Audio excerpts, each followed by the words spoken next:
Hello बच्चे party, welcome back to the yet another session. और आज की क्लास में हम कंटिन्यू करने वाले हैं हमारे बेसिक्स के फाइनेंशियल अकाउंटिंग के बेसिक्स के अंदर के एमसीक्यूज। पिछली क्लास में हमने क्वेश्चन नंबर 47 तक कर लिया था। इस क्लास में हमको क्वेश्चन नंबर 48 से कंटिन्यू करना है।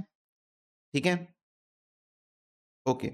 ऑल तो मैंने आपको बता दिया था इसकी हेडिंग है मॉडल क्वेश्चन पेपर, बट इसके अंदर फाउंडेशन के एमटीपीज, इंटर के पीवाईक्यूज और आपके अदर सोर्सेज के भी सारे क्वेश्चंस कवर्ड हैं।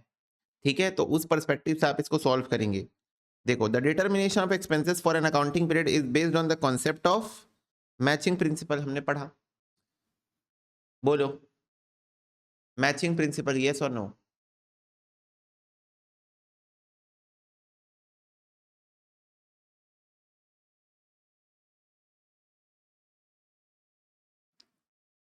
यस और नो?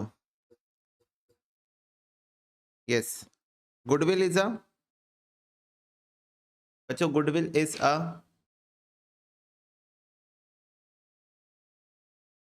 Intangible asset. गुडविल एक इंटेंजिबल एसेट है। Under which of the following concept share holder are treated as creditor for amount they are paid on the shares they subscribe to? तो बच्चों कौन सा concept ऐसा है जिसके अंदर हम अपने बिजनेस के ओनर को क्रेडिटर की तरह यानी कि लाइबिलिटी की तरह ट्रीट करते हैं? कौन सा ऐसा कॉन्सेप्ट है?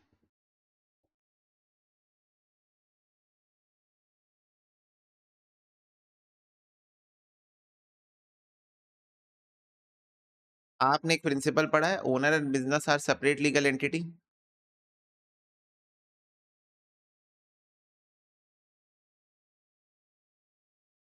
Owner and business are separate legal entity.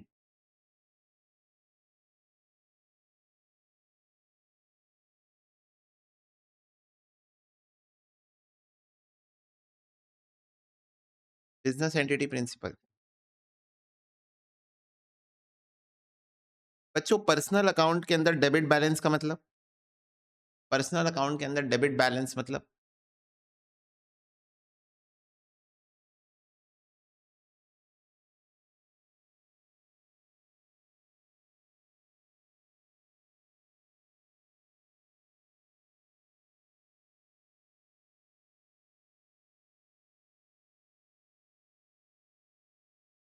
जल्दी बताओ।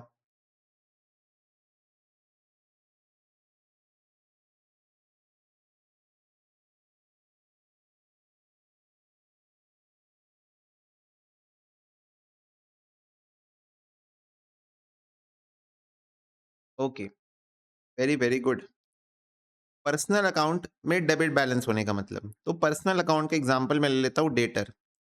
और डेटर के अकाउंट में डेबिट बैलेंस का मतलब यानी कि डेटर, डेटर डेबिट, डेटर का डेबिट बैलेंस मतलब डेटर से पैसा मिलना है। तो डेटर से पैसा मिलना है मतलब amount due from someone.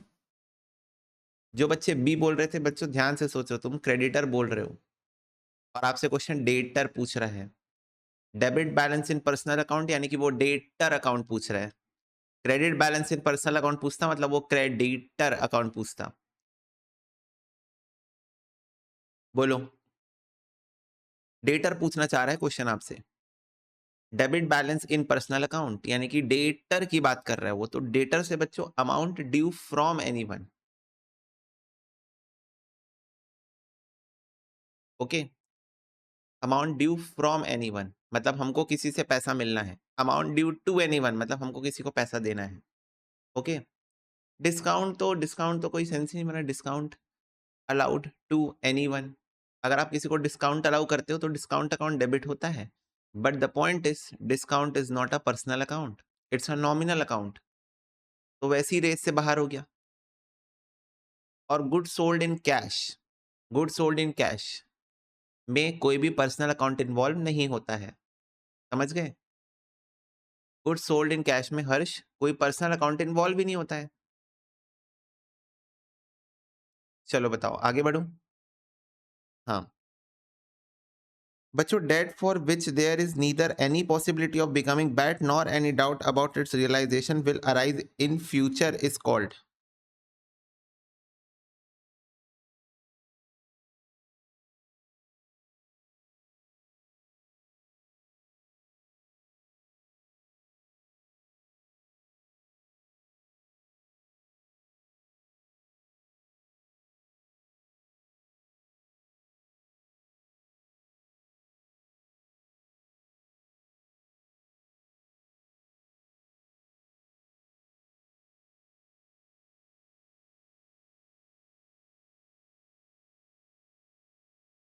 Okay, तो जो बच्चे बी बोल रहे थे ध्यान से देखो, आंसर इसका सी है।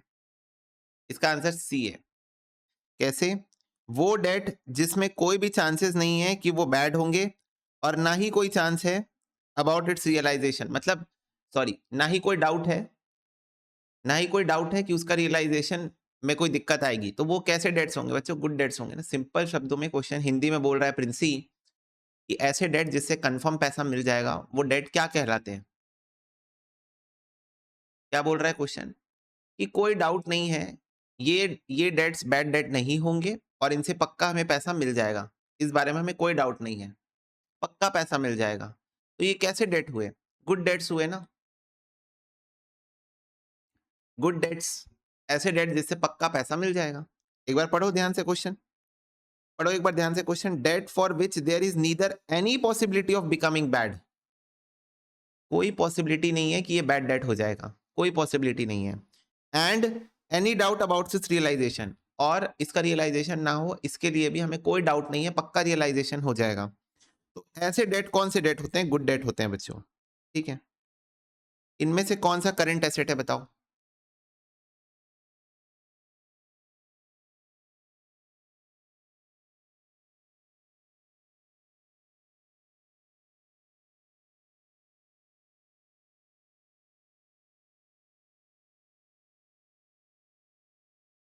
All.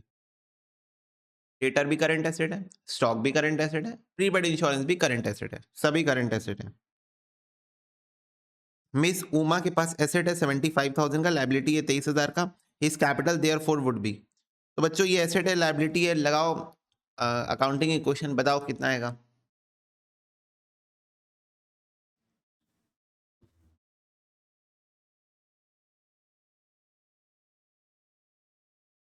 Time pass question.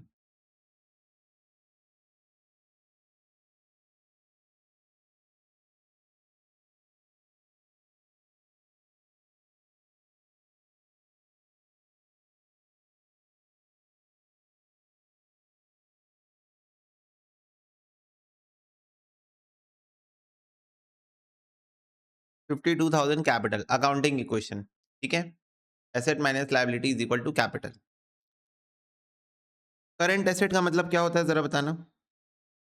What do you mean by current asset?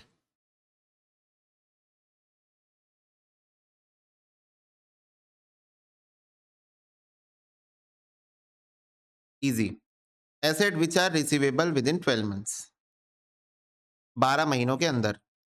Based on which of the following concept is share capital shown on the liability side of the balance sheet? Capital बच्चों, share capital का मतलब होता है capital. Share capital का मतलब होता है capital. तो किस कॉन्सेप्ट के बेसिस पे आप कैपिटल को लायबिलिटी साइड में दिखाते हो, लायबिलिटी के साथ में दिखाते हो? कौन सा कॉन्सेप्ट है वो?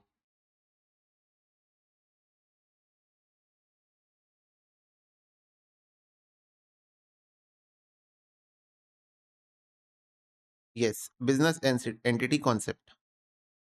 Under which of the following concept shareholders are treated as creditor for the amount they are paid on the shares? Entity concept. Dash bets are impossible to collect, it should be treated as business loss.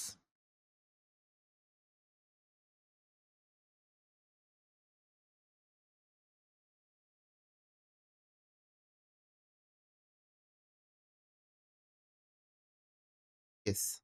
Bad debts. Which of the following is not a step of accounting cycle?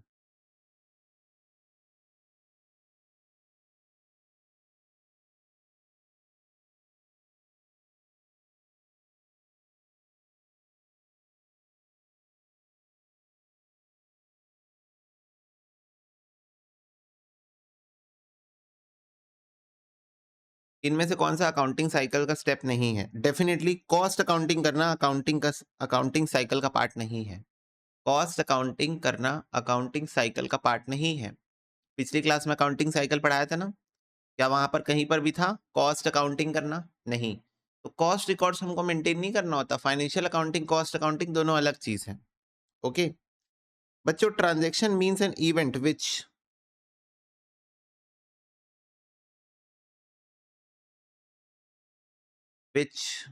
Transaction means an event which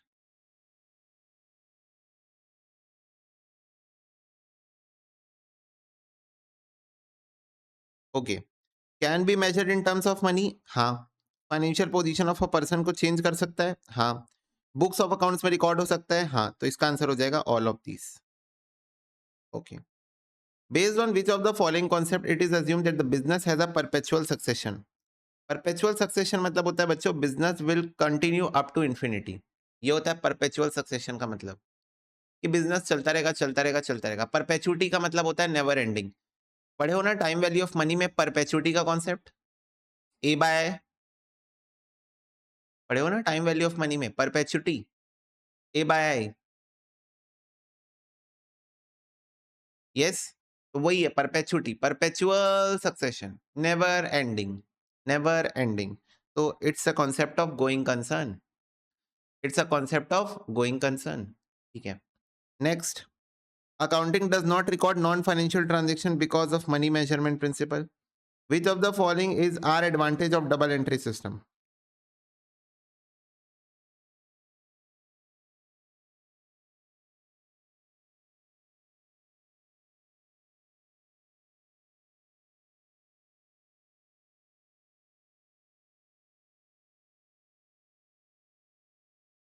All of the above.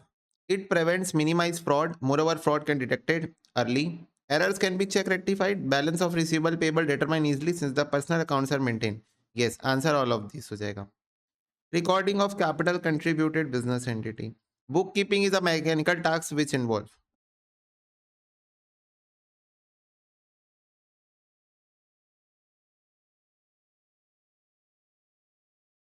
Bookkeeping एक mechanical task है which involve.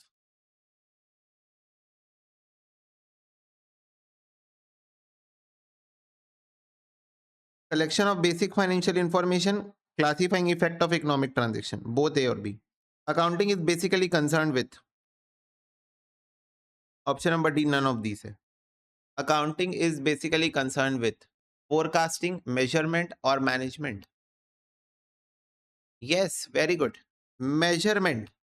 Accounting is concerned with measurement. Accounting is concerned with measurement. Forecasting वाले बच्चे कहाँ से आ गए? Forecasting का मतलब होता है बच्चों फ्यूचर फोरकास्ट करना. ये तो हम मैनेजमेंट अकाउंटिंग और कॉस्ट अकाउंटिंग में करते हैं ना. फाइनेंशियल मैनेजमेंट में करते हैं. फोरकास्टिंग फाइनेंशियल अकाउंटिंग तो नहीं करता है. फाइनेंशियल अकाउंटिंग का सिंपल काम है रिकॉर्ड करना, मेजरमेंट करना, बस.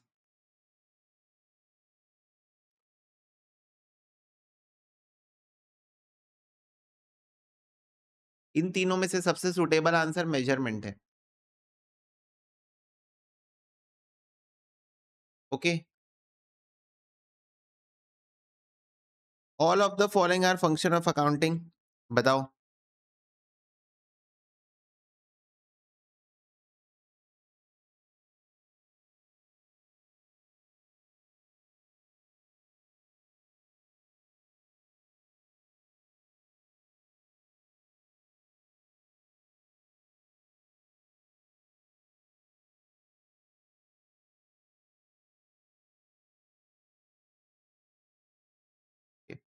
All of the following are the function of accounting except decision making, measurement, forecasting.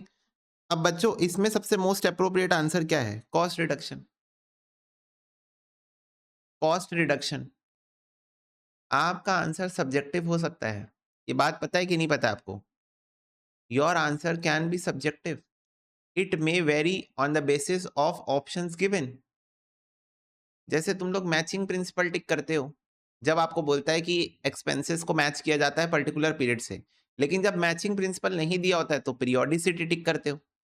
Periodicity टिक करते हो. वैसे ही पिछले क्वेश्चन में फोरकास्टिंग आपका answer. Measurement is your answer कि accounting is basically concern with measurement.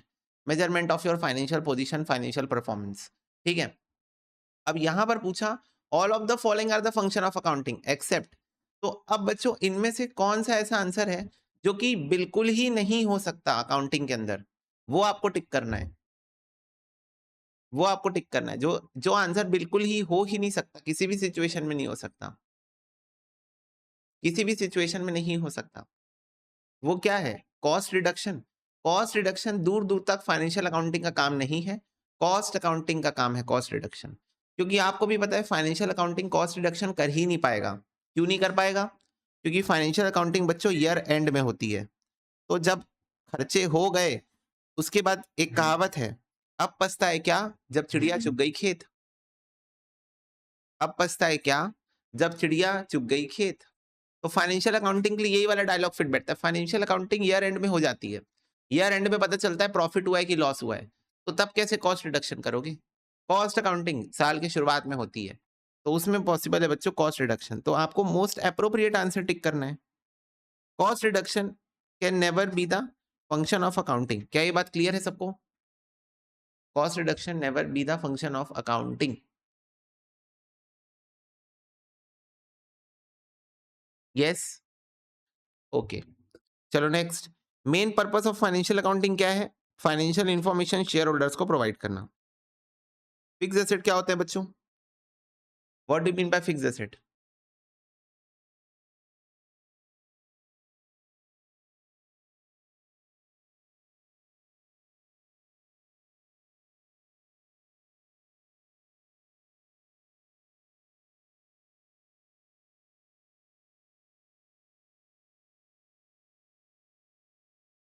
Okay चलो वन साइडेड एक ही आंसर आ रहा है ए।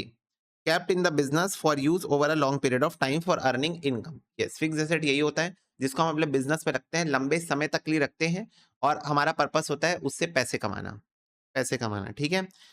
हम वो बेचने के लिए नहीं खरीदते हैं और ना ही हम उसको कैश में कन्वर्ट करना चाहते हैं एज क्विकली एज पॉसिबल। ये बेसिकली करंट एसेट की बात कर रहे हैं। Salary to manager will be recorded in the books of accounts, but appointment of manager is not recorded due to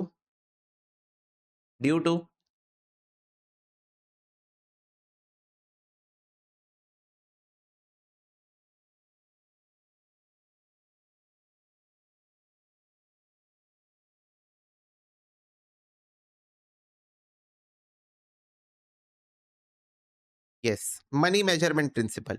क्योंकि बच्चों मनी मेजरमेंट प्रिंसिपल बोलते हैं हम अपने बुक्स ऑफ अकाउंट्स में उन्हीं चीजों को रिकॉर्ड कर सकते हैं जिसको हम पैसे के टर्म्स में वैल्यू कर सकते हैं। तो हम मैनेजर को सैलरी दे रहे हैं, उसको हम पैसे के टर्म्स में वैल्यू कर सकते हैं। लेकिन लेकिन मैनेजर को हम अपॉइंटमेंट कर रहे हैं, हमारा मैनेजर अच्छा है, ऑनेस्ट है, ब्यूटीफुल है, हैंडसम है, तो उसको हम रिकॉर्ड नहीं कर सकते क्योंकि वो मनी के टर्म्स में मेजर नहीं हो सकता। ओके बच्चों, कॉपीराइट क्या है ये बताओ? What is copyright?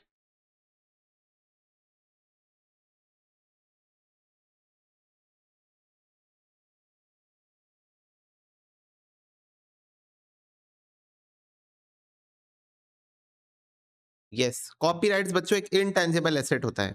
कॉपीराइट एक इनटेंजिबल एसेट होता है which can not be seen और टच। इसको आप देख और छू नहीं सकते हो। कॉपीराइट बेसिकली आपको कोई पर्सन अपने किसी प्रोडक्ट या किसी सर्विस को कॉपी करने का राइट देता है, उसके बदले आप उसको पैसे देते हो। उसके बदले आप उसको पैसे देते हो। तो यही होता है कॉपीराइट का मतलब। तो कॉपीराइट बच्चों एक परमिशन है, समझे? कॉपीराइट एक परमिशन है basically. This is basically a permission कि someone is giving you permission to copy something. Okay, someone is giving you permission कि तुम मेरी इस चीज को कॉपी कर सकते हो। दिस इज कॉपीराइट्स और उसके बदले आप उसको पैसे दे देते हो या क्रेडिट दे देते हो, वॉट। तो ये एक राइट है। It can not be seen और टच। ये इसका कोई फिजिकल एग्जिस्टेंस नहीं है। जैसे आपने मेरे से कॉल में पूछा, भैया ये मैं आपका कॉपी कर लूँ? मैंने कहा हाँ कर लो। भैया मैं आपका प्रोजेक्ट कॉपी कर लूँ? हाँ कर लो। आपने अपने फ्रेंड से पूछा कि मैं तेरा प्रोजेक्ट कॉपी कर लूँ? हाँ कर लो। तो ये हुआ बच्चों कॉपीराइट्स। सामने वाले ने आपको परमिशन दिया, उसके बदले आपको कोई फिजिकल एसेट नहीं मिल रही है, तो ये एक इंटेंजिबल एसेट होता है। Next, dash is earn during the current accounting year but is not recorded during that year. बच्चों, dash is earn during current accounting year but आप इसको इस अकाउंटिंग ईयर में रिकॉर्ड नहीं करते हो। नॉट रिसीव, सॉरी, इस अकाउंटिंग ईयर में वो रिसीव नहीं हुआ है। आपने कमा लिया है पर पैसा नहीं मिला है, इसको क्या बोलते हैं? हमने पैसा कमा लिया है पर हमको मिला नहीं है कैश, इसको क्या बोलते हैं? यस, एक्रूड इनकम बोलते हैं। एक्रूड इनकम बोलते हैं, हमने पैसा कमा लिया, हमको अभी मिला नहीं है। बच्चों, accounting provide information on accounting provide information on, ये रिपीटेड क्वेश्चन है क्या, मॉड्यूल में भी था, all of this. Fixed asset current asset categorise as per concept of, ये भी है बच्चों repeated question. Going concern concept के बेसिस पे आप बोलते हो हमारा बिजनेस तो समय समय तक चलता रहेगा। बच्चों जॉइंट वेंचर एक एक्सेप्शन है।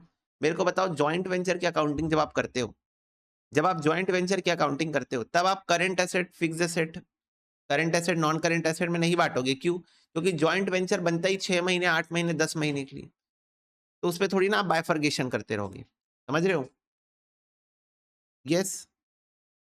जो नहीं पढ़ा है जॉइंट वेंचर छोड़ो, ठीक है, जॉइंट वेंचर चैप्टर में आप रिलेट कर लेना इसको। Expenses due but not yet paid are known as, expenses due but not yet paid are known as, मतलब आपका खर्चा हो गया है पर आपने उसकी पेमेंट अभी तक की नहीं है। खर्चा हो गया है पर पेमेंट नहीं की है आपने अभी तक, उसको क्या बोलते हैं बच्चों? आउटस्टैंडिंग एक्सपेंसेस बोलते हैं। क्या बोलते हैं? Outstanding expenses. Next, if an employee of the business files a legal suit on business, it is considered in the books as a,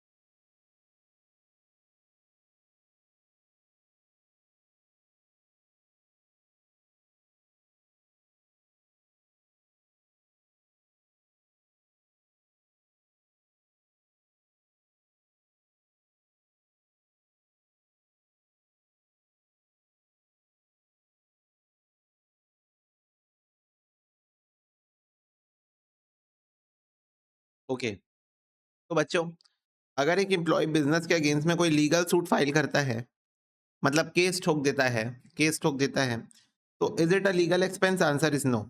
ये कोई लीगल एक्सपेंस नहीं है। लीगल एक्सपेंस का मतलब होता है जो आप लॉयर को देते हो केस लड़ने के लिए। एम्प्लॉय केस फाइल कर रहा है, it's not a legal expense. दूसरी बात, क्या एक लायबिलिटी है? नहीं।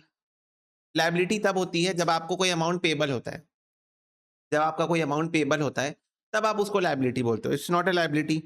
Is it a contingent asset और कंटिंजेंट लायबिलिटी? तो before going to the point asset और liability, what do you mean by contingent? Contingent का मतलब होता है बच्चों विच मे और मे नॉट अराइज। कंटिंजेंट का मतलब होता है विच मे और मे नॉट अराइज, मतलब ऐसी सिचुएशन जो हो भी सकती है और नहीं भी हो सकती है। अच्छा, हाँ, it depends on happening of an event. एक इवेंट के होने पे वो चीज डिपेंड करती है कि होगा या नहीं होगा। जैसे तुम एग्जाम में पास होगे कि फेल होगे, ये कंटिंजेंट है, विच मे और मे नॉट अराइज।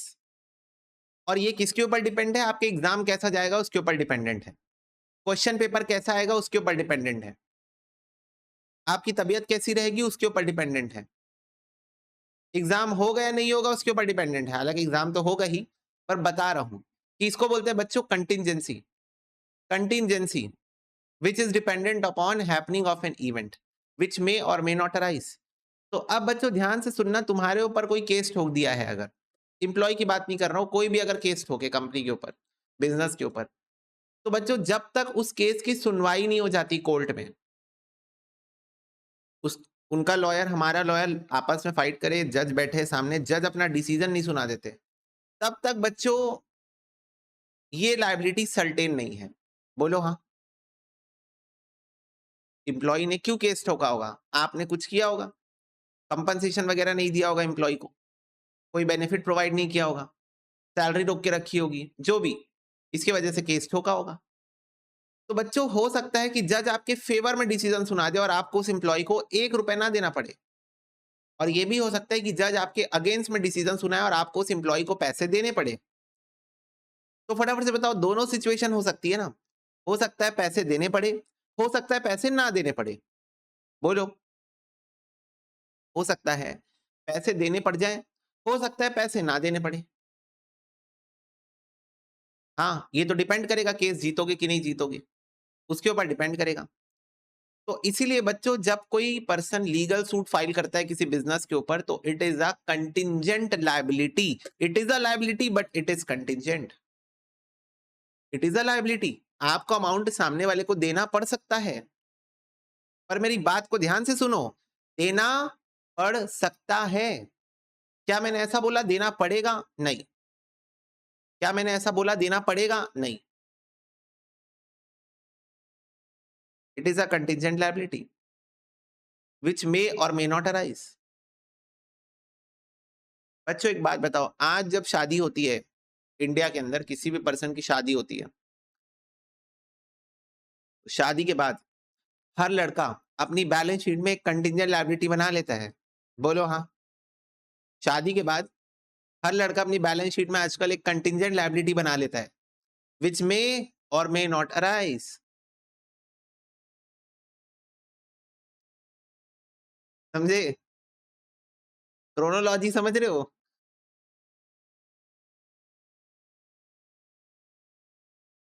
बोलो।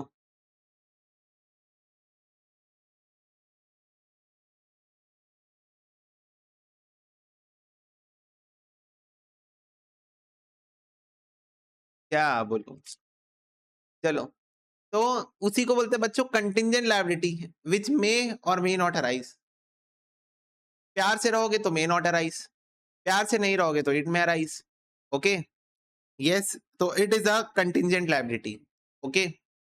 कंटिंजेंट लायबिलिटी का मतलब यही होता है विच मे और मे नॉट अराइज। ठीक है, चलो इधर देखो। विच of the following is not a qualitative characteristics of financial accounting. इनमें से कौन सा बच्चों क्वालिटेटिव कैरेक्टरिस्टिक्स नहीं है फाइनेंशियल अकाउंटिंग का?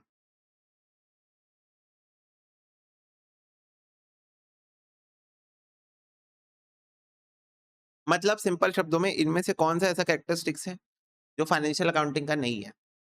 क्या क्वालिटीज फाइनेंशियल अकाउंटिंग में होनी चाहिए? ऑड वन आउट कर दो। Odd one out, odd one out कर दो।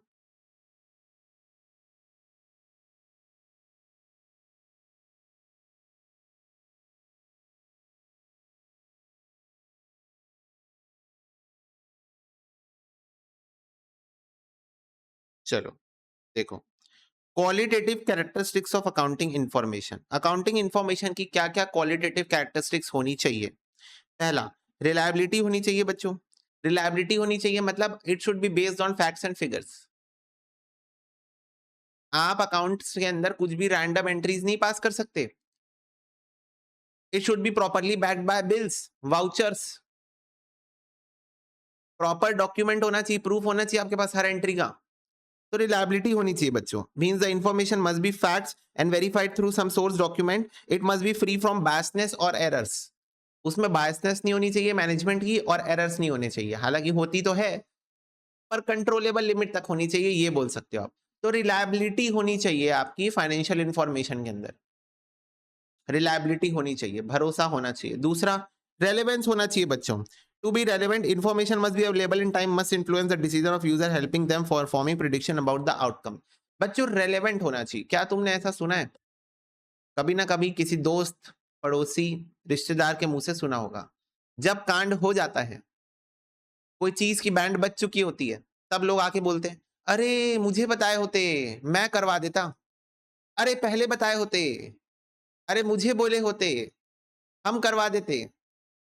अरे पहले बताना था ना यार, मेरा तो ये रिश्तेदार है। अरे पहले बताना था, मेरा तो ये पहचान वाला है। अरे पहले बताना था ना, इसको तो मैं बचपन से जानता हूँ, मैं यूं करवा देता। अरे पहले बताता ना, मेरे पास तो था, मेरे से ले लेता। समझ रहे हो? तो ऐसा तुमने सुना ही होगा बच्चों। हाँ, रिलेटिव्स के मुंह से सबसे ज्यादा सुना होगा। समझ गए? तो जब कारनामा हो जाता है ना, जब गड़बड़ी हो जाती है, हो जाती कंप्लीट, उसके बाद लोग बोलते हैं आके, अरे मुझे बताया होता ना, मैं करवा देता।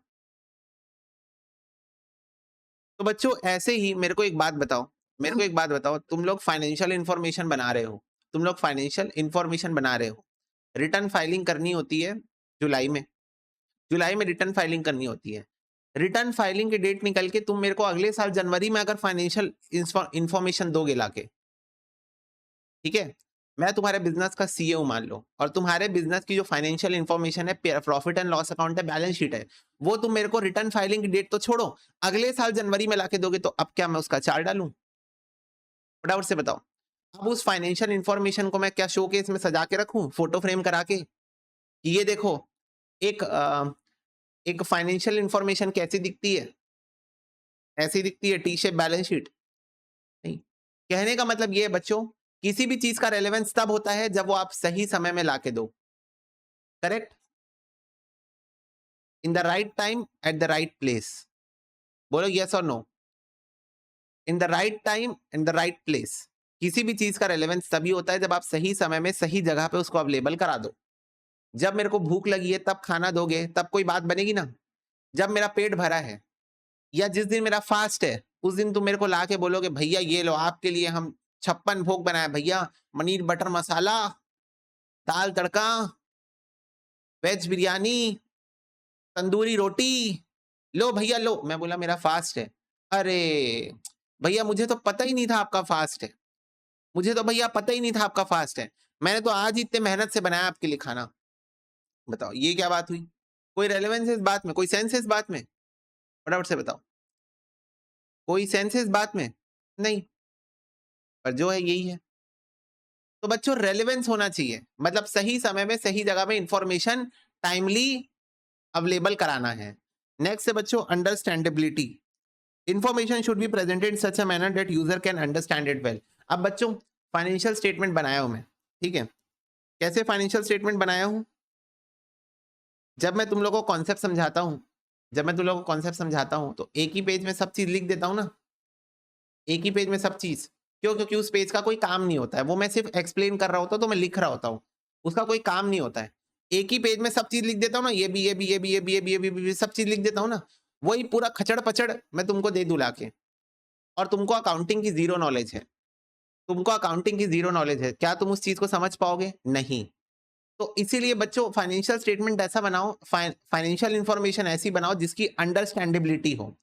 और बच्चों last but not the least comparability. It should be disclosed in such a manner that it can be compared with previous figure of the business itself and the other firm data. और बच्चों financial information आपकी ऐसी होनी चाहिए कि आप उसको compare कर सको अपने ही पिछले साल के फाइनेंशियल इंफॉर्मेशन से और किसी दूसरे बिजनेस के फाइनेंशियल इंफॉर्मेशन से। इसीलिए तो इंडिया ने ही वर्ल्ड लेवल पे हम लोग इंड एएस फॉलो करते हैं। क्या फॉलो करते हैं? Indian accounting standards. Ind AS बच्चों ग्लोबल फाइनेंशियल रिपोर्टिंग स्टैंडर्ड्स के बेसिस पे बनाया गया है, ताकि आप जब यूनाइटेड स्टेट्स की देखो, आप चाइना की देखो, आप रशिया की देखो, आप इधर की देखो, आपकी जितने भी यूरोपियन कंट्रीज की देखो, आप इंडिया की देखो, सबकी फाइनेंशियल स्टेटमेंट मोटा मोटा एक जैसी दिखती है। प्रेजेंटेशन वाइज एक जैसी दिखती है। क्यों? क्योंकि हम इसकी कंपैरेबिलिटी चाहते थे। अगर सब लोग अपने मन से बनाओगे, कोई ऐसे बनाएगा, कोई वैसे बनाएगा, कोई उल्टा बनाएगा, कोई सीधा बनाएगा, कोई नहीं बनाएगा, कोई बनाएगा, तो फिर कंपेयर कैसे करोगे? इंडस्ट्री में बच्चों एक स्टैंडर्ड होना चाहिए कि सब ऐसे बनाओ। सारे के सारे बिजनेस वाले अपनी फाइनेंशियल इंफॉर्मेशन तुम लोग ऐसे बनाओ। एक स्टैंडर्ड होना चाहिए, एक फॉर्मेट होना चाहिए कि इस फॉर्मेट में सब लोग बनाओ अपनी फाइनेंशियल इंफॉर्मेशन। जर्नल एंट्री पास करने का ये फॉर्मेट होना चाहिए, पीएनएल का ये फॉर्मेट होना चाहिए, बैलेंस शीट का ये फॉर्मेट होना चाहिए, एक फिक्स फॉर्मेट होना चाहिए जिसको सब लोग फॉलो करो। तब जाके कंपैरेबिलिटी पॉसिबल है। आप अपने ही इस साल के फाइनेंशियल डेटा को पिछले सालों के फाइनेंशियल डेटा से कंपेयर कर सकते हो कि आपकी कितनी ग्रोथ हो रही है, और आप अपनी फाइनेंशियल इंफॉर्मेशन को आपके जैसे अदर बिजनेस से भी कंपेयर कर सकते हो। जैसे मैं कोचिंग बिजनेस में हूं, तो मैं अपनी फाइनेंशियल इंफॉर्मेशन को अपने जैसे कोचिंग इंस्टीट्यूट के साथ कंपेयर कर सकता हूं कि देखो मैं कितना प्रॉफिट कमा रहा हूं, उन लोग कितना प्रॉफिट कमा रहे हैं, उनके क्या खर्चे हैं, मेरे क्या खर्चे हैं। कंपेरेबिलिटी होनी चाहिए बच्चों। अब बेसिकली ये शेयर होल्डर भी कंपेयर करता है, क्योंकि उनको डिसाइड करना है कि मैं कौन से बिजनेस में इन्वेस्ट करूं। तो बच्चों ये 4 क्वालिटेटिव कैरेक्टरिस्टिक्स हैं अकाउंटिंग इंफॉर्मेशन के: रिलायबिलिटी, रेलेवेंस, अंडरस्टैंडेबिलिटी, कंपैरेबिलिटी। क्लियर है बात सबको? बोलो फटाफट से बताओ, क्या ये बात सबको क्लियर है? Reliability, relevance, understandability, comparability. ठीक है? तो ये चारों क्वालिटेटिव कैरेक्टरिस्टिक्स है बच्चों। ओके भैया, चलो इधर देखो। बताओ which of the following is not qualitative character, cost principle. Clear है बात सबको?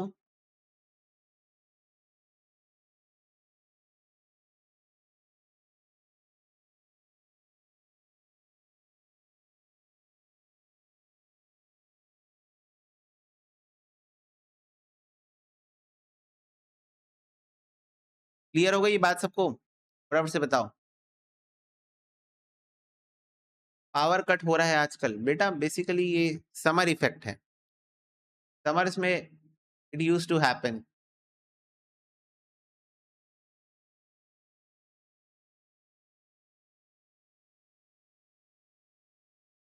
चलो आगे बढ़ो, आगे बढ़ो, इधर देखो। Exception to consistency principle is, बच्चों कंसिस्टेंसी प्रिंसिपल का एक्सेप्शन क्या है? कंसिस्टेंसी प्रिंसिपल का एक्सेप्शन क्या है? Cost principle, going concern, matching principle और प्रूडेंस। और प्रूडेंस बताओ। मैचिंग, प्रूडेंस और ये दोनों।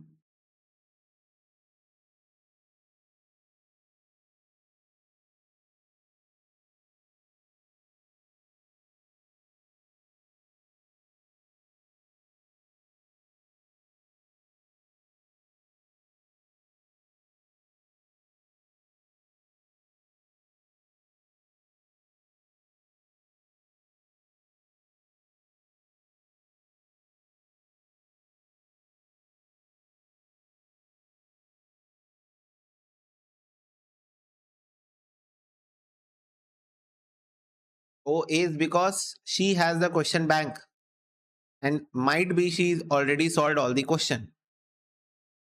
That's why.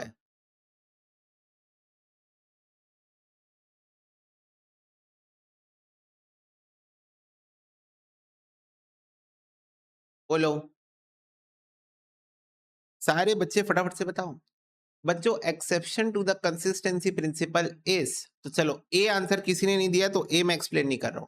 जिन्होंने बी आंसर दिया, बच्चों कंसिस्टेंसी प्रिंसिपल का मतलब होता है कि हर साल ईयर ऑन ईयर बेसिस पे, हर साल ईयर ऑन ईयर बेसिस पे आप सेम अकाउंटिंग का जो तरीका है, अकाउंटिंग की जो मेथोडोलॉजी है, अकाउंटिंग की जो पॉलिसीज है उसको आप फॉलो करोगे। ठीक है, ये होता है कंसिस्टेंसी का मतलब। तो गोइंग कंसर्न और कंसिस्टेंसी का आपस में कोई रिश्ता ही नहीं हुआ। एक्सेप्शन बोला है, एक्सेप्शन मतलब अगेंस्ट, जो चीज कंसिस्टेंसी प्रिंसिपल के अगेंस्ट में जाए, ये बोल रहा है आपसे क्वेश्चन। वो चीज जो कंसिस्टेंसी प्रिंसिपल के अगेंस्ट में जाए, तो गोइंग कंसर्न तो इसके अगेंस्ट में नहीं जाएगा, उल्टा गोइंग कंसर्न तो इसका साथ देगा।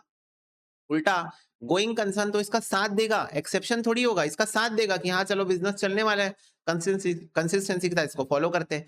मैचिंग प्रिंसिपल का भी बच्चों कोई लेन देन नहीं। मैचिंग प्रिंसिपल क्या बोलता है कि सेम ईयर के आपके जो इनकम है उससे रिलेटेड जो खर्चे है उसको आप रिकॉर्ड करोगे। बच्चों प्रूडेंस इसका एक्सेप्शन हो सकता है, पूछो कैसे?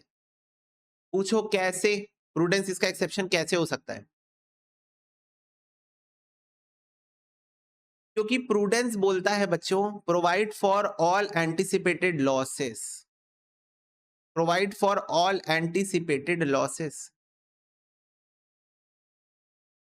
प्रूडेंस बोलता है ना ये बात कि फ्यूचर के एंटिसिपेटेड लॉसेस को आप अभी से रिकॉर्ड करते चलो, आप अभी से रिकॉर्ड करते हुए चलो, अनसर्टेनिटी को अभी से अकाउंट फॉर करके चलो। यस, अनसर्टेनिटीज को अभी से आप अकाउंट फॉर करते चलो।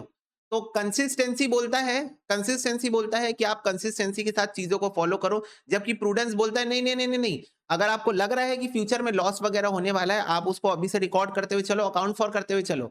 और इवन इवन प्रूडेंस ये भी बोलता है कि अगर आपको लग रहा है कि आपका बिजनेस बंद होने वाला है, आप उसको भी रिकॉर्ड करते हुए चलो। आपको अगर लग रहा है कि आप अपना बिजनेस बंद कर दोगे, हाँ कंजर्वेटिज्म और प्रूडेंस सेम चीज है।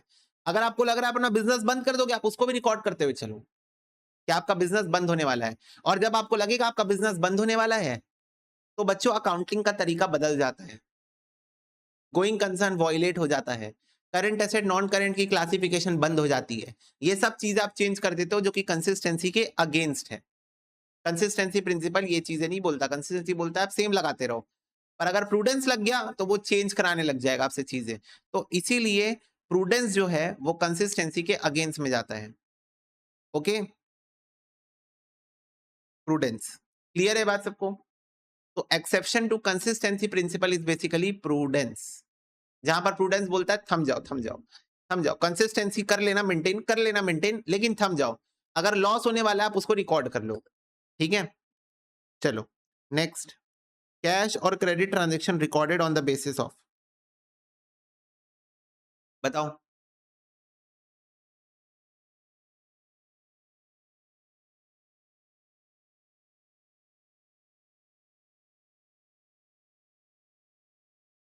अब वो मैं हर चैप्टर के स्टार्टिंग में आपको बताया हूं, weightage wise.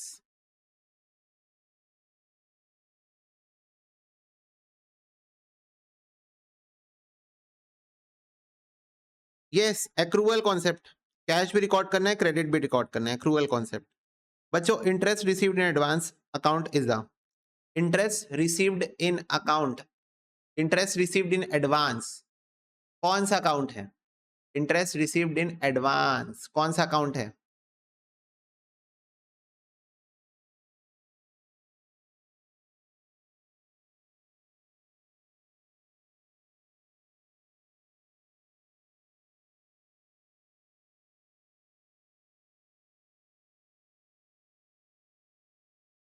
Yes, representative personal account है।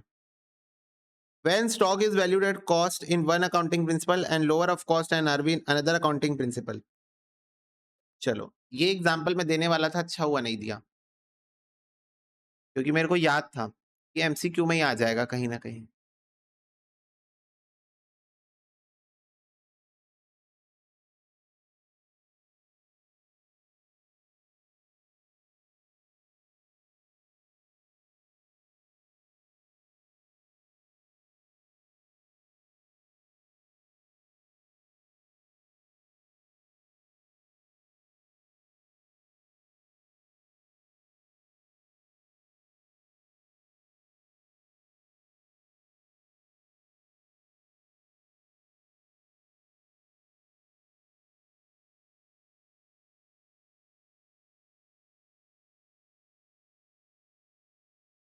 ओके, तो बच्चों, कंसिस्टेंसी प्रिंसिपल बोलता है कि आप एक बार जो अकाउंटिंग पॉलिसी अडॉप्ट कर लो, हर साल आप उसी को फॉलो करो। लेकिन आप अगर ध्यान से देखो तो हम एक साल अपने स्टॉक को कॉस्ट पे वैल्यू कर रहे हैं, क्योंकि cost and RV which ever is lower है, तो कॉस्ट कम आ रहा है। दूसरे साल हम उसको एनआरवी पे वैल्यू कर रहे हैं, क्योंकि cost and RV which ever is lower, NRV कम आ रहा है। तो एक साल कॉस्ट पे, एक साल एनआरवी पे, एक साल कॉस्ट पे, एक साल एनआरवी, फिर cost cost NRV NRV NRV cost NRV cost NRV NRV cost NRV, मतलब हर साल चेंज कर रहे हैं कुछ ना कुछ वैल्यू। हर साल हम कभी कॉस्ट ले रहे हैं, कभी एनआरवी ले रहे हैं। तो ये बच्चों कंसिस्टेंसी प्रिंसिपल का वॉयलेशन है, बोलो हाँ। क्योंकि कंसिस्टेंसी बोलता है चुपचाप हर साल कॉस्ट पे लो या चुपचाप हर साल एनआरवी पे लो। करेक्ट, कंसिस्टेंसी प्रिंसिपल यही बोलता है ना, या तो चुपचाप हर साल कॉस्ट पे ले लो या चुपचाप हर साल एनआरवी पे ले लो। पर ये कॉस्ट एनआरवी हर साल चेंज हो रहा है, हर साल चेंज हो रहा है। ये क्यों हो रहा है? प्रूडेंस प्रिंसिपल के वजह से, प्रूडेंस और कंजर्वेटिज्म के वजह से। तो बच्चों, यहां पर प्रूडेंस लड़ाई कर रहा है कंसिस्टेंसी प्रिंसिपल के साथ। क्या ये बात क्लियर है सबको? यहां पर आपका प्रूडेंस लड़ाई कर रहा है कंसिस्टेंसी प्रिंसिपल के साथ।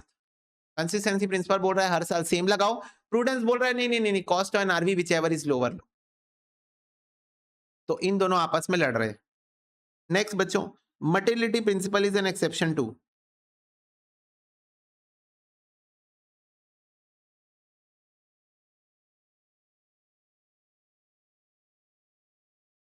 Why not B?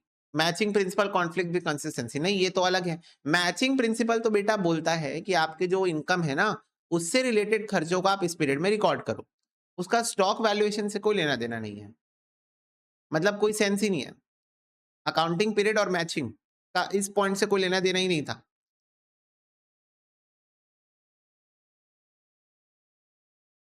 हाँ जी, materiality principle is an exception to full disclosure principle. पिछली क्लास में बताया था कि दोनों लड़ाई करते हैं। फुल डिस्क्लोजर बोलता है सब कुछ दिखाओ, मटेरियलिटी बोलता है सिर्फ जो चीजें मटेरियल है वो दिखाओ।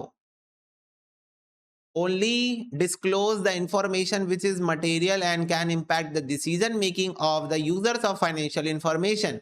ऐसा मटेरियलिटी बोलता है, ऐसा मटेरियलिटी बोलता है. फुल डिस्क्लोजर बोलता है disclose all the information related to financial, disclose all the financial information related to business to the users of financial information. ये फुल डिस्क्लोजर बोलता है, दोनों आपस में लड़ाई कर रहे हैं. ठीक है बच्चों, convention of conservatism taken into account.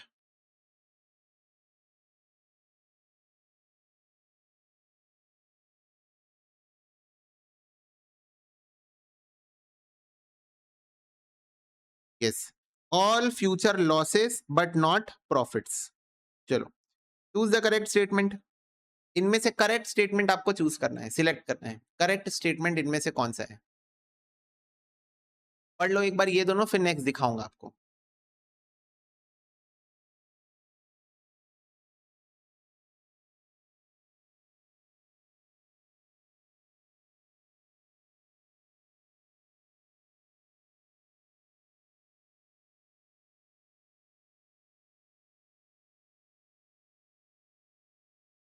Which of the following is true? Correct है. कौन सा स्टेटमेंट करेक्ट है?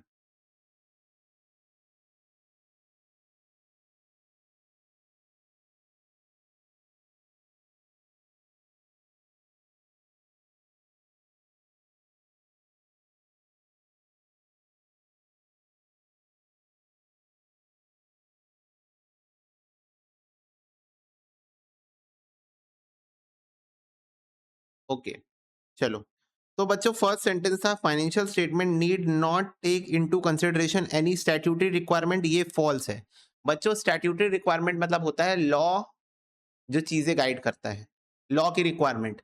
तो क्या फाइनेंशियल स्टेटमेंट बनाते टाइम हमको लॉ की चीजों का ध्यान नहीं देना पड़ता है? देना पड़ता है. लॉ की चीजें मतलब अकाउंटिंग स्टैंडर्ड. अकाउंटिंग स्टैंडर्ड अपने आप में एक स्टैट्यूटरी रिक्वायरमेंट है. तो हम अकाउंटिंग स्टैंडर्ड्स का ध्यान रखते हैं जब हम फाइनेंशियल इंफॉर्मेशन बनाते हैं. तो ये तो फॉल्स है. ठीक है ओके. इसके बाद only credit transaction record in the books of accounts. False. Financial statement prepared by दो different accountant will always show identical result. बच्चों अगर दो अलग अकाउंटेंट फाइनेंशियल स्टेटमेंट बनाए तो क्या हमेशा आइडेंटिकल रिजल्ट शो करेगा? नहीं. हो सकता है एक अकाउंटेंट WDV लगा दे, दूसरा SLM बेसिस ऑफ डेप्रिसिएशन लगा दे. हो सकता है ना कि एक अकाउंटेंट WDV लगा दे और दूसरा SLM बेसिस ऑफ अकाउंटिंग लगा दे. तो जरूरी नहीं है हमेशा आइडेंटिकल रिजल्ट शो हो. ठीक है, ये भी गलत. Financial accounting of an enterprise treated as evidence in the court of law. True. मेरे को एक बात बताओ, बुक्स ऑफ अकाउंट्स या फिर फाइनेंशियल इंफॉर्मेशन जो किसी एंटरप्राइज की, किसी बिजनेस की बनाई जाती है, क्या इसको कोर्ट ऑफ लॉ में एज एविडेंस शो किया जा सकता है? बिल्कुल शो किया जा सकता है. बिल्कुल. आपने लॉ की रिक्वायरमेंट के अकॉर्डिंग फाइनेंशियल स्टेटमेंट्स बनाए, आप इसको प्रूफ की तरह कोर्ट में दिखा सकते हो. जैसे फॉर एग्जांपल बच्चों इनकम टैक्स के केसेस होते हैं. इनकम टैक्स डिपार्टमेंट वाले आपको नोटिस भेजते हैं कि नहीं हमारे अकॉर्डिंग आपकी इनकम ज्यादा है. आप बोलते हो नहीं मेरे अकॉर्डिंग मेरी इनकम यही है. तो दोनों पहुंच गए कोर्ट में लड़ाई करने के लिए. तो अब जब आप कोर्ट में दिखाओगे तो जज साहब पूछेंगे कि आपके हिसाब से आपकी इनकम कितनी है. तो आप अपनी फाइनेंशियल इंफॉर्मेशन ही दिखाओगे ना जज साहब को. जज साहब ये देखो मेरी फाइनेंशियल इंफॉर्मेशन मैंने ऐसे बनाई है, आप इसको चेक कर लो, मेरे हिसाब से मेरा प्रॉफिट इतना है. समझ गए? तो it is accepted as an evidence in the court of law. ठीक है चलो, सिलेक्ट द करेक्ट स्टेटमेंट.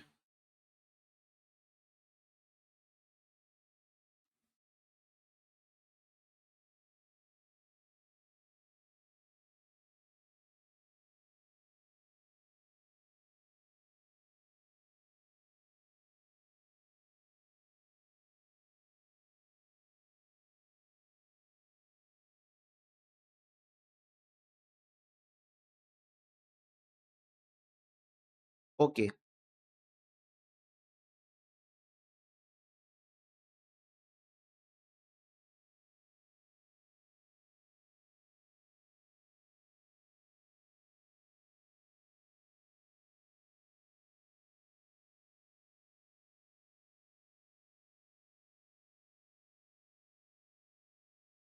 चलो, इससे इजी तो बच्चों कुछ हो ही नहीं सकता. करेक्ट स्टेटमेंट बताना था. Accounting is concern with monetary transactions. Correct statement है. अब बाकी तीनों करेक्ट क्यों नहीं है ये बता देता हूं. Keeping systematic record is not the function of accounting. False. Accounting is concerned with past as well as future. False. Accounting is concerned with only future. Past की accounting आप change कर ही नहीं सकते हो. बिजनेस और बिजनेसमैन सेम आइडेंटिटी है? नहीं. Owner and business is a separate legal entity from accounting point of view. Business entity principle बोलो. हाँ, business entity principle. Owner and business are separate legal entity. ठीक है, owner and business are separate legal entity. Business entity principle. बच्चों, sale कब recognise होता है as revenue? मतलब आप सेल को अपनी इनकम कब मानते हो? जब कॉन्ट्रैक्ट हो जाता है तब, जब सेल हो जाता है तब, जब एक्सपायरी ऑफ क्रेडिट हो जाता है तब, और जब मनी कलेक्ट हो जाता है तब. कब आप सेल को अपनी इनकम मान लेते हो? कब आप सेल को अपनी इनकम मान लेते हो?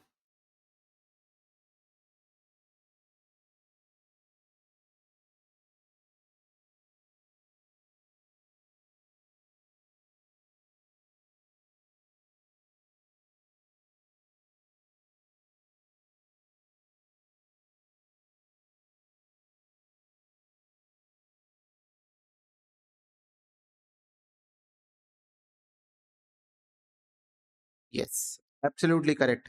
Eight the point of sale और परफॉर्मेंस ऑफ सर्विस आप सेल को अपनी इनकम मान सकते हो. जरूरी नहीं है कैश मिले तब मानोगे, जरूरी नहीं है आपने जो अपने कस्टमर को क्रेडिट पीरियड दिया है तब मानोगे, और कॉन्ट्रैक्ट तो बिल्कुल भी नहीं. बच्चों, कॉन्ट्रैक्ट हो गया, सामने वाले ने बोल दिया कि मैं आपसे सामान खरीदूंगा, इसका मतलब ये नहीं कि वो खरीद लिया है. करेक्ट. ये तो मैंने आई थिंक क्लास में एग्जाम्पल भी लिया था ना पढ़ाते टाइम, कि बच्चों जब कॉन्ट्रैक्ट, अरे जर्नल एंट्री पास किए थे हम लोग, इसकी याद है तुम लोग को? हमने इसकी जर्नल एंट्री पास की थी कि एक कॉन्ट्रैक्ट एग्जीक्यूट हो गया, हमको एडवांस में पैसा मिला है, हमको एडवांस में पैसा लिया है, तो क्या हम उसको सेल की तरह रिकॉर्ड कर सकते हैं? नहीं, हम उसको लायबिलिटी की तरह रिकॉर्ड करेंगे. हम उसको सेल की तरह रिकॉर्ड नहीं कर सकते. एडवांस में पैसा मिलता है, हम उसको एक लायबिलिटी की तरह रिकॉर्ड करते हैं. याद आया सबको? जर्नल एंट्री के टाइम में हमने ये एंट्री पास की थी कि हम उसको एक लायबिलिटी की तरह रिकॉर्ड करते हैं अगर आपको एडवांस से पैसा मिले तो. ओके, नेक्स्ट बच्चों, accounting event can be internal, external, either, neither. Accounting event घर के अंदर हो सकता है, घर के बाहर हो सकता है, दोनों हो सकता है. दोनों हो सकता है, इधर इंटरनल और एक्सटर्नल. अकाउंटिंग इवेंट कहीं भी हो सकता है ना. इंप्लॉय के साथ हुआ तो इंटरनल, ट्रेडर के साथ हुआ तो external. Select the correct equation.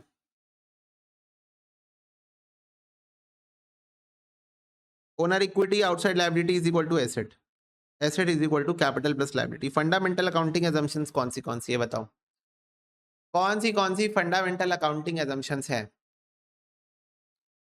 बताओ?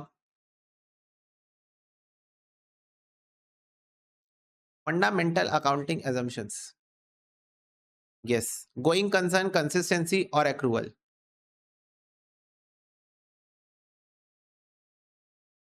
सारी चैप्टर की करनी है बेटा, बहुत जरूरी है, सारी चैप्टर की करनी है, बिना उसके काम कैसे चलेगा? देखो, एक company is a going concern if. एक कंपनी को आप गोइंग कंसर्न कब बोल सकते हो? एक कंपनी को आप गोइंग कंसर्न कब बोल सकते हो बताओ?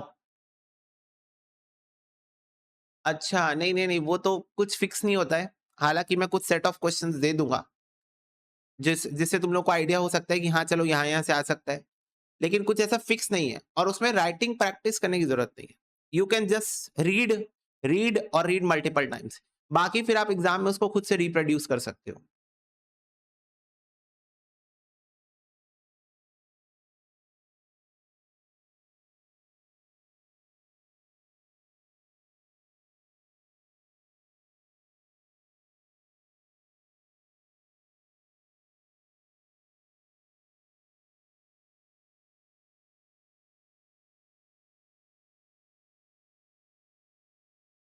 चलो बताओ, एक कंपनी को आप गोइंग कंसर्न कब बोल सकते हो? जब जब there is no evidence that it will or will have to cease operation within foreseeable future. तभी आप उसको गोइंग कंसर्न बोल सकते हो, क्योंकि गोइंग कंसर्न का मतलब क्या होता है? फ्यूचर में बिजनेस चलते जाएगा, चलते जाएगा, चलते जाएगा, चलते जाएगा, चलते जाएगा. ये होता है गोइंग कंसर्न का मतलब. तो आप एक कंपनी को गोइंग कंसर्न कब बोल सकते हो? जब कोई भी एविडेंस नहीं है कि ये कंपनी आने वाले समय में अपने ऑपरेशंस बंद करने वाली है। सीज का मतलब होता है बंद करना, सीज का मतलब होता है बंद करना, अपने ऑपरेशंस को बंद करने वाली है with in foreseeable future. Foreseeable future मतलब आने वाले समय में ये कंपनी अपने बिजनेस को बंद करने वाली है। ऐसा कोई भी एविडेंस जब आपके पास नहीं है, तभी आप बोल सकते हो ये कंपनी एक गोइंग कंसर्न कंपनी है। क्या ये बात क्लियर है सबको? क्या ये बात सबको क्लियर है? ये कंपनी एक गोइंग कंसर्न कंपनी तभी कहलाएगी जब आपके पास कोई भी एविडेंस नहीं है ये बोलने के लिए कि ये कंपनी आने वाले समय में अपना बिजनेस बंद करने वाली है, ऑपरेशंस बंद करने वाली है। Okay, yes. बच्चों, claim against the company not acknowledge as debt, हमने ये क्वेश्चन कर लिया है इनडायरेक्टली। अब आपसे इनडायरेक्टली वही क्वेश्चन पूछ रहा है आपसे indirectly. Claim against the company not acknowledge as debt का मतलब कि कंपनी के ऊपर किसी ने क्लेम ठोका है पर अभी तक ये डेट बना नहीं है, अभी तक ये लायबिलिटी बना नहीं है। याद करो, इंप्लॉय ने कंपनी के ऊपर केस ठोक दिया था पर अभी तक ये लायबिलिटी बनी नहीं है। इंप्लॉय ने कंपनी के ऊपर केस ठोक दिया था, इंप्लॉय ने कंपनी के ऊपर केस ठोक दिया था पर अभी तक ये लायबिलिटी बनी नहीं है। तो कंपनी के अगेंस्ट में क्लेम हुआ है पर अभी तक वो डेट बना नहीं है, इसको बोलते हैं कंटिंजेंट लायबिलिटी। क्या बोलते हैं? Contingent liability. Dash concept is violated would make comparison of financial statement over a period of time difficult.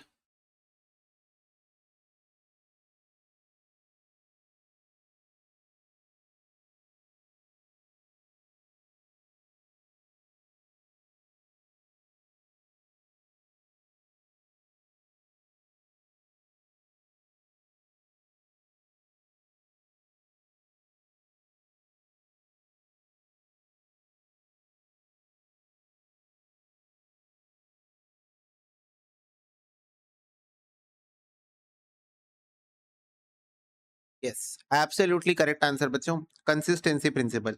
Consistency principle बोलता है आप हर अकाउंटिंग पीरियड में सेम पॉलिसीज अप्लाई करो, इससे कंपैरिजन पॉसिबल हो सकता है। अगर आप कंसिस्टेंसी प्रिंसिपल नहीं लगाओगे, किसी में आप एसएलएम लगा रहे हो, किसी में आप डब्ल्यूडीवी लगा रहे हो, तो कोई फायदा नहीं कंपैरिजन करने का, क्योंकि आप हर साल अपनी पॉलिसीज चेंज कर रहे हो।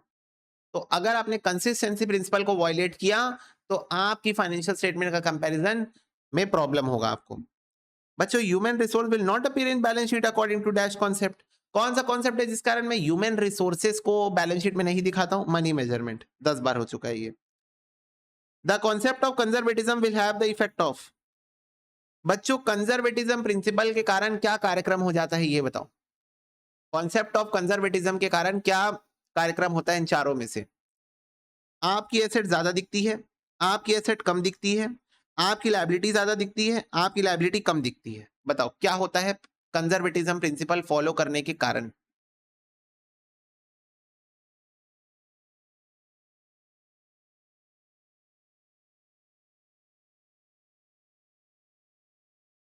सी जो बोल रहे हैं, मैं पूछना चाहता हूं, बी भी तो हो सकता है।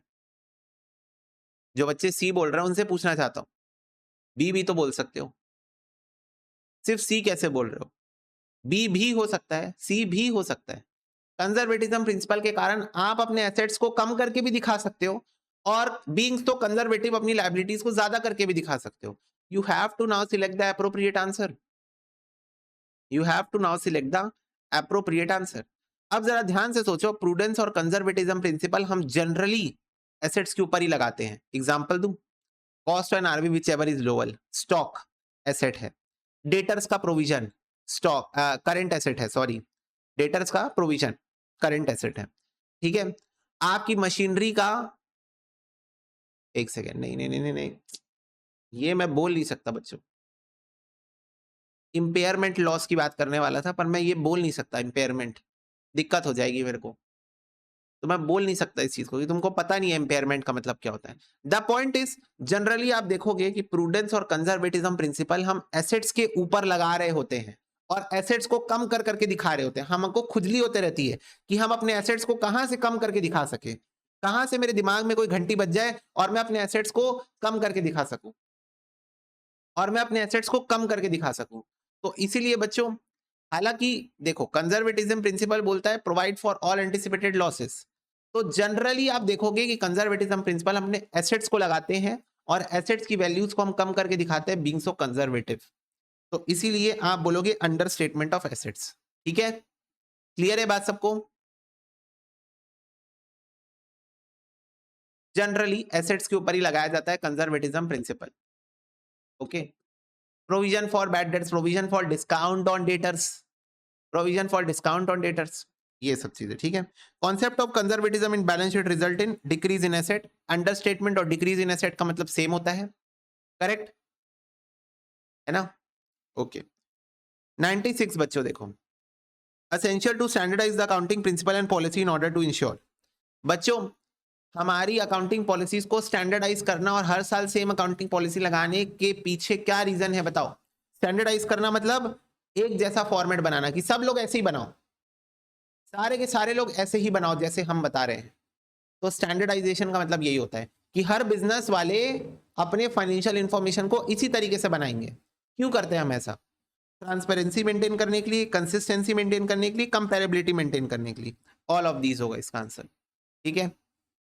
ओके, ए लिमिटेड परचेज कर रहा है गुड्स 10 लाख का, 90% ऑफ द गुड्स और 90% ऑफ द गुड्स को सेल कर रहा है। रिमेनिंग गुड्स की मार्केट वैल्यू 90,000 है, क्लोजिंग स्टॉक 10% है बच्चों, but he recorded 90,000 and not 1 lakh. Concept is being followed. तो बच्चों cost and RV which ever is lower में से उसने अपने स्टॉक को रिकॉर्ड किया है। यहां पर कौन सा कॉन्सेप्ट फॉलो हुआ है बताओ? कौन सा कॉन्सेप्ट फॉलो हुआ है? Conservatism, conservatism which is not a contingent liability. इनमें से कौन सा बच्चों कंटिंजेंट लायबिलिटी नहीं है? इसमें से कुछ चीजें तुम लोगों को शायद समझ में नहीं आएगी, फिर एनीवेज बताओ इनमें से कौन सा कंटिंजेंट लायबिलिटी नहीं है? फिर भी ट्राई करो। आप उन आंसर्स को मत देखो जो आंसर्स आपको नहीं पता है, जो आपको समझ में नहीं आ रहा है। आप वो चीज ढूंढो जो आपको लग रही है कि यार ये तो श्योर शॉर्ट लायबिलिटी है। आप उस चीज को ढूंढो, आप उस चीज को ढूंढो कि जो आपको देख के लग रहा है अरे नहीं ये तो श्योर शॉर्ट लायबिलिटी है। ये तो बिल्कुल आंसर नहीं है क्योंकि ये कंटिंजेंट लायबिलिटी तुम लोगों को पता है। तुमको इन तीनों में से ढूंढना है।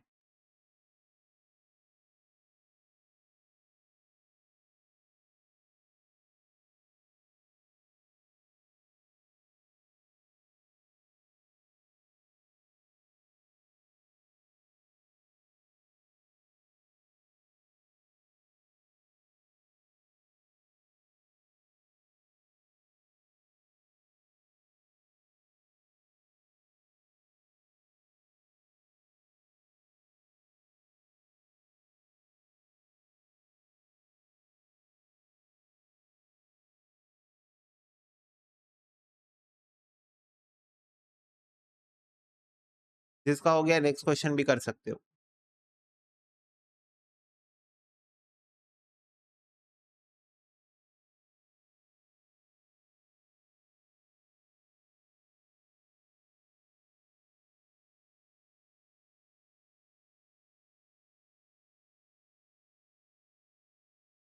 हार गए? Okay.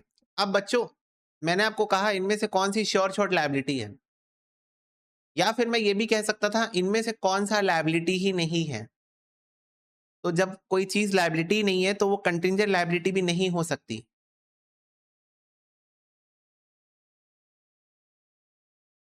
Debt included which are doubtful in nature is not at all a liability, is not at all a liability. It is a loss. It is a anticipated loss. It is a anticipated loss. तो बच्चों आपसे question पूछा था इनमें से कौन सा contingent liability नहीं है। ऑप्शन नंबर बी अपने आप में लायबिलिटी ही नहीं है, तो कंटिंजेंट कैसे होगा? ऑप्शन नंबर बी तो लायबिलिटी ही नहीं है, एंटीसिपेटेड लॉस है, एंटीसिपेटेड लॉस है, लायबिलिटी ही नहीं है वो अपने आप में। तो काहे का कंटिंजेंट? जो चीज लायबिलिटी नहीं है वो कंटिंजेंट लायबिलिटी बन ही नहीं सकती। अब जो बच्चे सी और डी आंसर दिए उनको एक्सप्लेन कर देता हूं। Uncalled liability on partly paid up shares. बच्चों पार्टली पेड अप शेयर्स मतलब जब कंपनी शेयर इशू करती है, कंपनी 10 रुपए के शेयर इशू करती है, उसमें से मान लो कंपनी अभी सिर्फ 8 रुपए मंगाई है, 2 रुपए मंगाना बाकी है, 2 रुपए मंगाना बाकी है, ठीक है। तो अभी आप बैठे हो, अभी आप बैठे हो, आपको खुद ही नहीं पता कंपनी कब वो 2 रुपए मंगाएगी। आपने किसी कंपनी का शेयर खरीदा है, आपने किसी कंपनी का शेयर खरीदा है, 10 रुपए का शेयर था वो, कंपनी ने अभी आपसे सिर्फ 8 रुपए लिए हैं, 2 रुपए भी लेना बाकी है, तो आपको अभी खुद नहीं पता कि कंपनी कब आपसे ये 2 रुपए मंगाएगी। कोई डेट नहीं पता, कोई टाइम नहीं पता। ऐसा भी होता है कई बार कंपनी मंगाती ही नहीं है। 10 साल, 15 साल, 20 साल बीत जाते हैं, कंपनी वो पैसा मंगाती ही नहीं, क्योंकि उनको ज़रूरत ही नहीं पड़ती है। ज़रूरत ही नहीं पड़ती है उनको। तो uncalled liability on partly paid up shares, एक कंटिंजेंट लायबिलिटी, आपको खुद नहीं पता कि कंपनी कब आपसे ये पैसा मंगाएगी।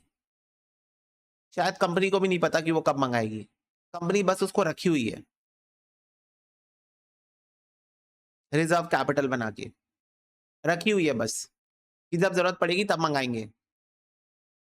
Arrears of cumulative fixed dividend, okay, arrears of cumulative fixed dividend. बच्चों, कंपनी को डिविडेंड पे करना होता है, पर ये कंपलसरी नहीं होता है। जिस साल आपको प्रॉफिट होता है ना, आप उस साल डिविडेंड पे करते हो। एक शेयर्स का टाइप होता है क्यूमुलेटिव शेयर्स। जिसको समझ में आ रहा है समझो, जिसको नहीं समझ में आ रहा है कोई दिक्कत की बात नहीं है, पर जिसको एक्सप्लेनेशन जानना है, जिन्होंने डी आंसर दिया था, उनको मैं बोल रहा हूं कि अब मान लो आपने इस साल आपको प्रॉफिट नहीं हुआ, आपने डिविडेंड नहीं दिया, फिर नहीं दिया, फिर नहीं दिया, फिर नहीं दिया, 4 साल आपने डिविडेंड नहीं दिया क्योंकि आपको प्रॉफिट नहीं हो रहा था। 5वें साल आपको प्रॉफिट हो गया, तो एक शेयर्स का टाइप होता है क्यूमुलेटिव शेयर्स। उस शेयर्स के बेसिस में क्या होता है कि जितने साल कंपनी ने डिविडेंड नहीं दिया, उतने साल का डिविडेंड एक्यूमुलेट होते जाता है, एक्यूमुलेट होते जाता है, और फिर जिस साल कंपनी को प्रॉफिट होगा, इकट्ठा पिछले 5 साल का डिविडेंड कंपनी को उसको पे करना पड़ेगा। ये होता है क्यूमुलेटिव शेयर्स का टाइप। तो बच्चों अगेन ये भी एक कंटिंजेंट लायबिलिटी है। क्यों? क्योंकि it is dependent on happening of an event, और वो इवेंट क्या है? कंपनी का प्रॉफिट कमाना।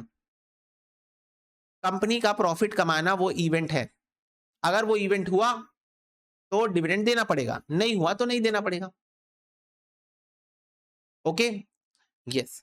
तो बच्चों अब इसमें से option number B as a whole एक लायबिलिटी ही नहीं थी, तो उसको आप कंटिंजेंट लायबिलिटी तो बोलोगे नहीं, क्योंकि वो अपने आप में एक लायबिलिटी ही नहीं है। क्या ये बात सबको क्लियर है?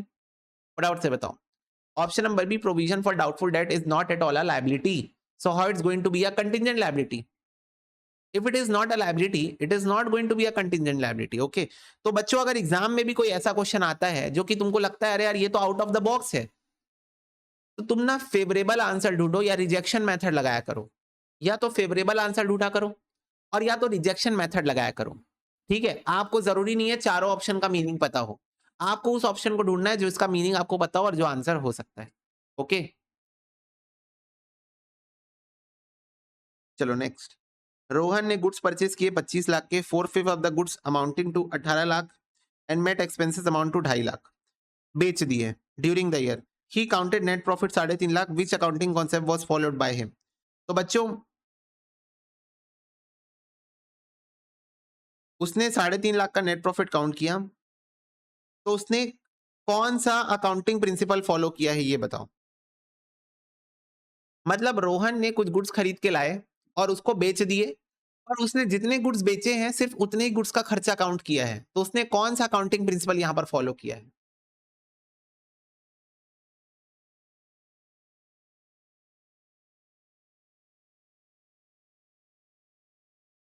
बताओ।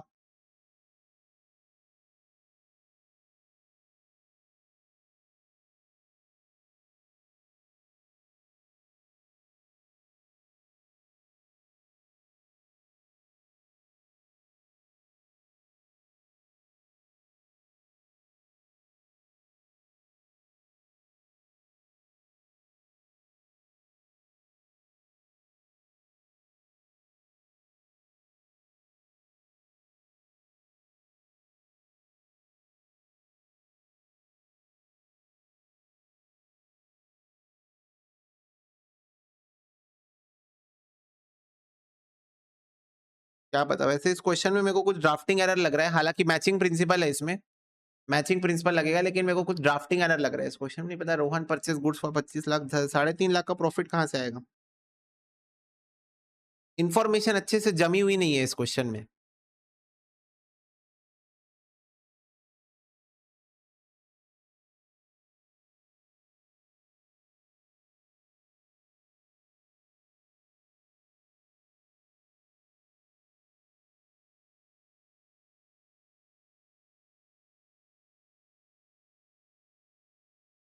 क्या पता, ठीक है।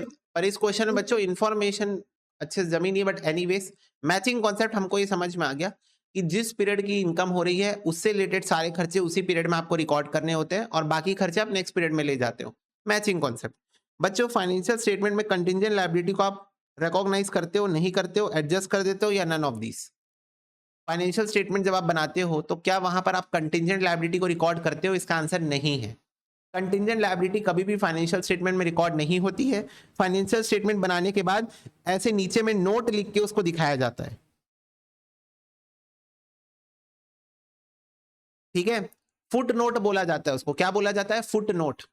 फुट नोट लिख के कंटिंजेंट लायबिलिटी को नोट लिख के ऐसे लिख के दिखाया जाता है कि हमारे अगेंस्ट में कोर्ट केस चल रहा है, अगर हम ये कोर्ट केस हार गए तो इतना रुपए देना पड़ेगा, ऐसे लिख के दिखाया जाता है। कंटिंजेंट लायबिलिटी की कभी भी जर्नल एंट्री पास नहीं होती है बुक्स ऑफ अकाउंट्स में। ठीक है, रिकॉग्नाइज नहीं हुआ। रिकॉग्नाइज का मतलब क्या हम इसकी जर्नल एंट्री पास करते हैं? फाइनेंशियल स्टेटमेंट यानी कि पीएनएल या बैलेंस शीट में दिखाते हैं? नहीं, बैलेंस शीट के नीचे नोट्स में दिखाते हैं, बैलेंस शीट के अंदर नहीं दिखाते। ठीक है, ठीक है निष्ठा, बैलेंस शीट के अंदर नहीं दिखाते हैं, बैलेंस शीट के नीचे नोट लिख के दिखाते हैं, तो इसीलिए ये रिकॉग्नाइज नहीं होता है। बच्चों conservatism concept does not require, conservatism concept does not required. Provision for doubtful debt require, stock और NRV which ever is lower require, provision for discount on creditor. बच्चों बोल रहा है कि हमारा क्रेडिटर हमको डिस्काउंट देगा, उसको अभी से रिकॉर्ड कर लेते हैं। यानी कि ये बोल रहा है एंटीसिपेटेड प्रॉफिट्स को रिकॉर्ड कर लेते हैं।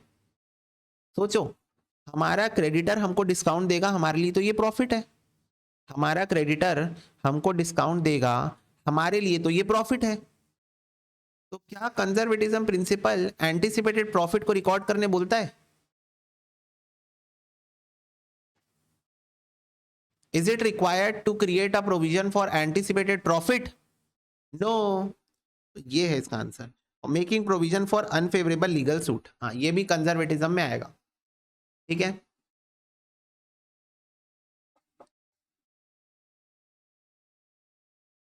Assets are held in the business for the purpose of, बच्चों assets are held in the business for the purpose of resale, conversion into cash, earning reverse, reverse क्या होता है? अर्निंग रेवेन्यू,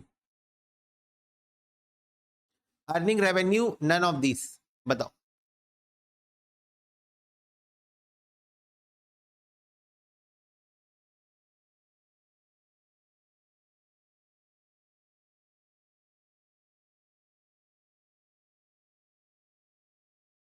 एसेट हम business में क्यों रखते हैं बच्चों? पैसा कमाने के लिए, पैसा कमाने के लिए। जैसे इस आईपैड से मैं पैसा कमा रहा हूँ, इस माइक से मैं पैसा कमा रहा हूँ, लैपटॉप से मैं पैसा कमा रहा हूँ, कैमरे से मैं पैसा कमा रहा हूँ। तो एसेट्स को हम अपने बिजनेस में रखते हैं पैसा कमाने के लिए। ओके, अब बच्चों तुम बोलोगे भैया ये करंट एसेट की बात कर रहा है कि फिक्स एसेट की बात कर रहा है ना? आएगा कि नहीं आएगा ये डाउट मन में कि भैया यहाँ तो बस एसेट लिखा हुआ था, तो कौन से एसेट की बात कर रहा है? तो ध्यान से देखो, हेल्ड इन द बिजनेस बोला है, वो एसेट जिसको हम अपने बिजनेस में रखे रहते हैं, वो एसेट जिसको हम अपने बिजनेस में रखे रहते हैं। कौन से एसेट्स को? फिक्स एसेट्स को। तो fix asset are held in the business, fix assets are held in the business for earning revenue. ठीक है, तो फिक्स एसेट्स की बात कर रहे हैं, आपको समझना है इसको पढ़ के। नेक्स्ट बच्चों, accounting standard R India issued by institute of chartered accountants of India, ICAI। ठीक है, अकाउंटिंग स्टैंडर्ड ICAI बनाती है इन कंसल्टेंसी विथ नाफरा, फिर नाफरा उसको गवर्नमेंट ऑफ इंडिया को रेकमेंड करता है, फिर गवर्नमेंट ऑफ इंडिया इसको इशू कर देती है। ठीक है, अरे institute of accounting standards of India कुछ होता ही नहीं है। Institute of chartered accountants of India accounting standard बनाने के लिए रिस्पॉन्सिबल है। ओके, मतलब सीए इंस्टीट्यूट बनाती है। ओके, क्या बनाती है? अकाउंटिंग स्टैंडर्ड बनाती है। कौन से अकाउंटिंग स्टैंडर्ड? अकाउंट्स वाले, कॉस्टिंग वाले नहीं, अकाउंट्स वाले ना। एक transaction without immediate cash settlement को हम क्रेडिट ट्रांजेक्शन बोलते हैं। Dash liability represent proprietor equity in that is all those amount which are entitled to the proprietor. बताओ।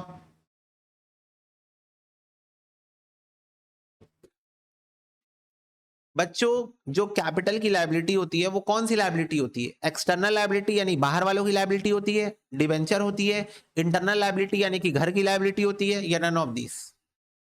बताओ। जो कैपिटल एज अ लायबिलिटी होती है, जो कैपिटल मतलब ओनर जो बिजनेस में पैसा लगा के रखा है, वो जो आप लायबिलिटी में दिखाते हो वो कैसी लायबिलिटी? वो घर की लायबिलिटी है, यानी कि इंटरनल लायबिलिटी। कैसी लायबिलिटी है? इंटरनल। एक्सटर्नल लायबिलिटी मतलब होता है क्रेडिटर, लोन, ये सब होती है आपकी एक्सटर्नल लायबिलिटी। ठीक है, ओके भैया। At the end of the year एक अमाउंट आउटस्टैंडिंग है for electricity consume during the year that will be dealt in the accounting accounts for the year by following the accounting concept of. तो बच्चों साल के अंत में हमारा electricity bill outstanding है, पर हम उसको फिर भी अपनी बुक्स ऑफ अकाउंट्स में दिखा रहे हैं। ये कौन से प्रिंसिपल को फॉलो कर रहे हैं हम? बताओ कौन से कॉन्सेप्ट को, अकाउंटिंग कॉन्सेप्ट को हम फॉलो कर रहे हैं? पेमेंट नहीं हुई है पर खर्चा रिकॉर्ड कर लिया है हमने। पेमेंट हुई नहीं है पर खर्चा हो गया है तो हमने इसको रिकॉर्ड कर लिया है। ये है एक्रूअल कॉन्सेप्ट ऑफ अकाउंटिंग। ये है एक्रूअल कॉन्सेप्ट ऑफ अकाउंटिंग, जहां पेमेंट नहीं हुई है पर फिर भी हमने खर्चा रिकॉर्ड कर लिया है। क्लियर है बात सबको?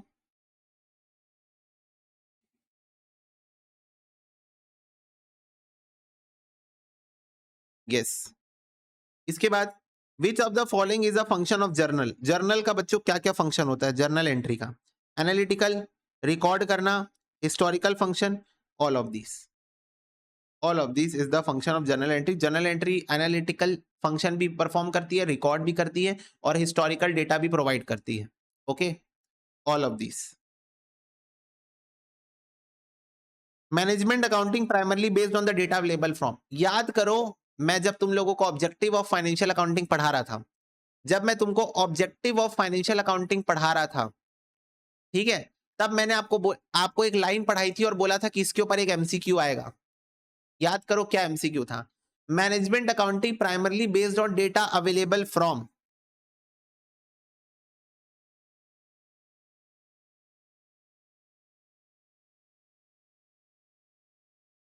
Objective of financial accounting to provide financial information to management. To provide financial information to management. Point number 5. देख रहे हो कितने छोटे छोटे पॉइंट से क्वेश्चन आता है एग्जाम में? देख रहे हो कि नहीं देख रहे हो? कितने छोटे छोटे पॉइंट से एग्जाम में क्वेश्चन आता है।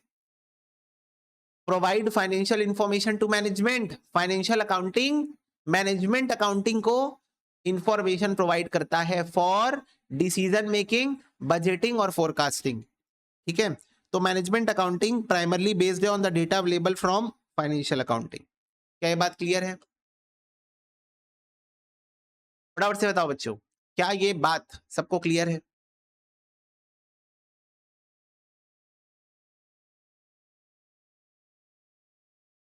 बोलो। यस।